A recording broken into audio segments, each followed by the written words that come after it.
السلام عليكم ورحمة الله تعالى وبركاته. اللهم لك الحمد حتى ترضى، ولك الحمد إذا رضيت، ولك الحمد بعد الرضا. لك الحمد كما ينبغي لجلال وجهك وعظيم سلطانك.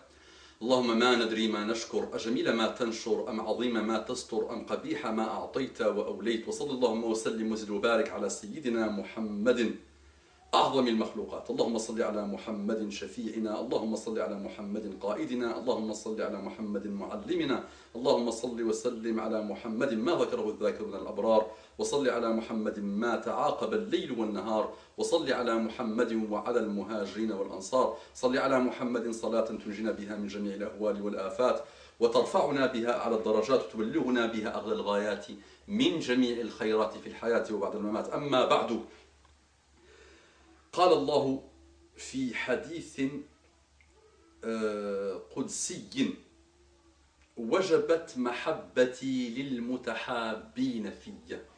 من هذا المنطلق إن شاء الله أحدثكم، لأنني والله أشهد الله أني أحب جميع الخلق وأتمنى لهم الهداية، ووالله الذي لا إله غيره ما تمر بي لحظة إلا وأفكر في مصالحكم وفي مصالح الناس. قال محمد صلى الله عليه وسلم: الكيس من دان نفسه وعمل لما بعد الموت. الكيس من دان نفسه وعمل لما بعد الموت. والعاجز من أتبع نفسه هواها وأكثر على الله الأماني. Donc mes chers frères et sœurs, salam alaikum wa rahmatullahi wa barakatuh, que la paix d'Allah soit sur vous et ses miséricordes et ses bénédictions. Donc Inch'Allah, on va apprivoiser le problème, un problème qu'on a souvent oublié, qu'on oublie tout le temps. On n'arrête pas de demander des comptes aux autres. On n'arrête pas de voir les défauts des autres. On n'arrête pas de parler des autres. On n'arrête pas de critiquer les autres. On n'arrête pas de croire que nous sommes le nombril de l'univers. On n'arrête pas de penser que peut-être Dieu a créé la terre pour nous, puisque nous sommes tellement le nombril de l'univers. Et on n'arrête pas, et on n'arrête pas, et on n'arrête pas. Mais on oublie de demander des comptes à nous-mêmes. Quand vous êtes salarié, on vous demande des comptes. Quand vous êtes papa, on vous demande peut-être des comptes. Quand vous êtes enfant, adolescent, on vous demande des comptes. On vous le demande. Vous-même, vous demandez des comptes dans n'importe quel domaine de votre vie. Mais est-ce que vous avez déjà demandé des comptes à vous-même? Est-ce que vous êtes posé un jour pour dire à votre propre nafs, à vous-même: rends-moi des comptes. Pourquoi tu as fait ça? Pourquoi tu n'as pas fait ça? Comment tu aurais fait ça de cette manière? Pourquoi on ne le fait pas? Et Muhammad sallallahu alayhi wa sallam, l'homme que vous ne connaissez pas encore, mais que vous aurez un jour ou l'autre l'honneur de rencontrer dans votre vie, et peut-être d'autres aussi le connaissent, mais ne le connaissent pas assez bien, il dit, qu'est-ce qu'il dit? Vous savez très bien que le fait de faire des erreurs, le fait d'oublier des choses, montre aussi une extrême puissance de la parole coranique, puisque moi je ferai des erreurs dans tout ce que je vais, Inch'Allah, entamer, dans tout ce que j'ai fait, et vous-même vous faites des erreurs. Il n'y a pas de projet dans la vie qui ne porte pas de faille d'erreur, sauf un qui défie tout, c'est le Coran. Donc je vous demande d'aller le visiter, et si vous voyez une contradiction, une erreur, une hésitation dans le Coran, voilà, mais l'humain fera des erreurs, donc c'est pour ça que je compte sur vous pour excuser ces petits trous de mémoire que j'ai de temps en temps. Donc on revient à nos moutons, s'il vous plaît. Qu'est-ce que je disais? Donc je parlais de demander des comptes à son nafs. Muhammad sallallahu alayhi wa sallam, cet homme extrêmement puissant, extrêmement incroyable, extrêmement apporteur de bienfaits, de belles choses et de joie à l'humain, qui décidera, Inch'Allah, un jour ou l'autre de faire sa rencontre. Il nous dit: Al-Kayyisu, le sage, l'intelligent, plus intelligent, c'est celui qui, mandana nafsahu, qui demande toujours des comptes à son nafs, et qui lui dit, mandana, ça veut dire il lui dit, ça c'est bien, ça c'est pas bien. Il n'arrête pas de dire à son nafs, de demander des comptes à son nafs. Est-ce qu'on le fait?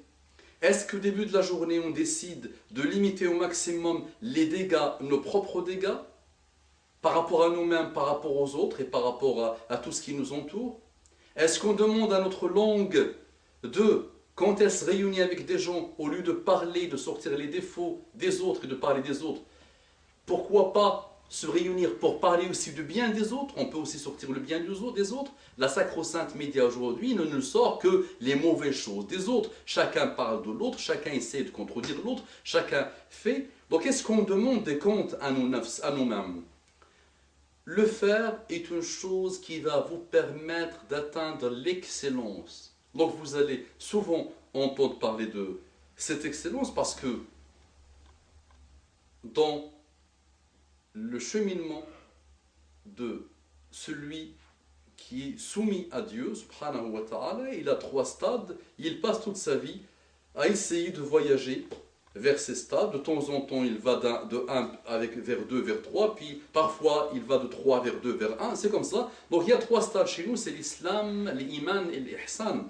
Et l'ihsan, c'est le niveau le plus élevé où il faut أن تعبد الله كأنك تراه فإن لم تكن تراه فإنه يراك. Donc tu dois adorer Allah subhanahu wa ta'ala pour atteindre ce niveau qui s'appelle l'ihsan, l'excellence, كأنك تراه, comme si tu le regardes. Et si tu ne le vois pas, sache que lui il te voit. Extraordinaire. Celui qui arrive à installer ce type de réflexion dans son quotidien, il atteindra des niveaux d'excellence insoupçonnés. Donc je vous invite, Inch'Allah, à essayer de muraqabatullah fi jami' al-a'mal, dans chaque détail. Donc, muraqabatullah, dire Allah me regarde, Allah me surveille, Allah m'observe chaque instant. Si on arrive à chaque instant, même dans la réflexion, avant même d'aller vers l'acte, on atteint des niveaux de joie et d'excellence et de bonheur sur terre inégalés et inégalables. Donc, al-kayyisu man dana nafsahu wa amila lima ba'da al-maut. Et celui qui travaille, qui œuvre pour la mort, après la mort, parce que la mort elle-même est un passage vers l'autre monde. Mais il est ma ba'da al-maut, ce qui arrive après la mort. Wal-ajizu, le paresseux, celui qui n'a pas de... Celui qui ne ajiz vraiment flemmard, qui n'a pas de volonté, c'est qui?